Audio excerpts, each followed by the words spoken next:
Good morning, brothers and sisters. Grace and peace be with you from God our Father and the Lord Jesus Christ. I'm outside. You can hear the birds singing. It is a beautiful day, and it's the start of, a new season in our life in this country. We know we face a great deal of challenges. We have a new leader and a new leadership team, and whether you voted for them and are very happy or voted against them and are fairly sad, I think we all know that there's more challenges in front of us than we've probably seen in our lifetime. And I was struck by some of the messages I saw yesterday calling for us to find ways to come together. That really is the only option we have, brothers and sisters.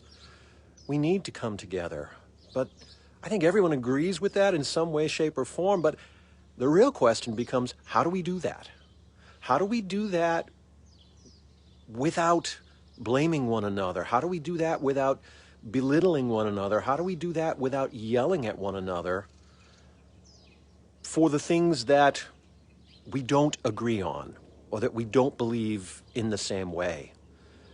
Every one of us has things that we think and we feel and we believe, and those are all products of who and what we are and what our life has been for us. So the real question becomes, how in fact do we do this? What do we do to help us get to know one another? This morning I have a really good concrete example for you. I think what we need to do, my friends, is find a way to walk a mile in one another's shoes. You've heard that phrase before, but let me give you a little perspective on what that means.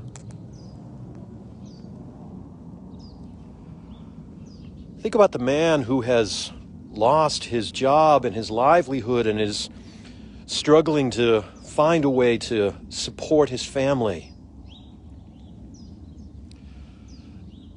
What about the single mom who is trying to balance the needs of working with homeschool education for her kids online?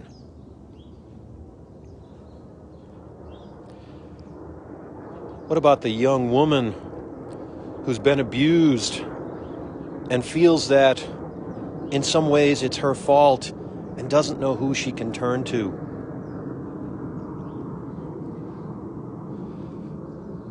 What about the woman who copes with her challenges in everyday life by overeating or overdrinking or overmedicating? What about the man who has just realized that he is in fact gay but doesn't know how to share that with his family? What about, well, you get what I'm saying, brothers and sisters. Each person has a story, and there are as many stories out there as there are, in fact, people. Walking a mile in one another's shoes gives us a perspective on who each other is and what experiences have formed and shaped them and led them to their beliefs, to their thoughts, to their feelings. There are so many different stories. The challenge for us then is to find a way to share those stories, to hear the stories of one another, to listen without trying to find a way to respond or refute or rebut, simply to listen to one another. For that's how we start to get some perspective. That's how we start to understand who and what we are.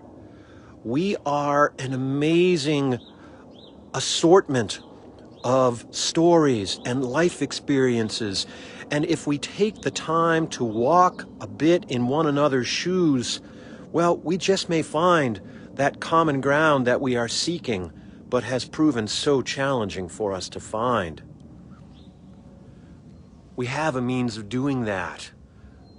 I was so struck last night by the story that Vicky shared with us on Supper Song and Praise. That is a forum that has given us an ability to get a glimpse into one another's lives. Over the last year plus of the Supper Song and Praise, we have heard a variety of stories.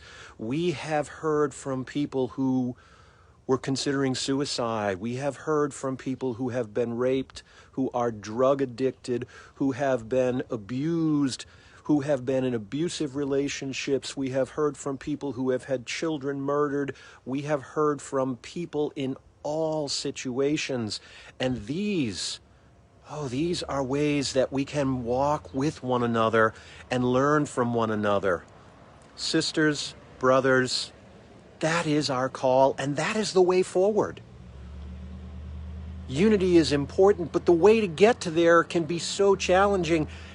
The antidote then is to be in conversation, to be in dialogue, and to really, truly care for one another. So this morning, and this day, and this week, and this month, and this year, I invite you to find ways, be intentional, be really intentional to find ways to share your stories with one another. Share your story with someone and invite them to share theirs with you. Not to judge, not to refute, not to rebut, but merely to listen and to know. For brothers and sisters, there are as many stories out there as there are people. And in doing this hard work of getting to know one another, we are rebuilding our nation and our world and sharing the good news of God with one another. I pray that we will all take advantage of the opportunity that God has given us. God bless you. God love you. Have a great day.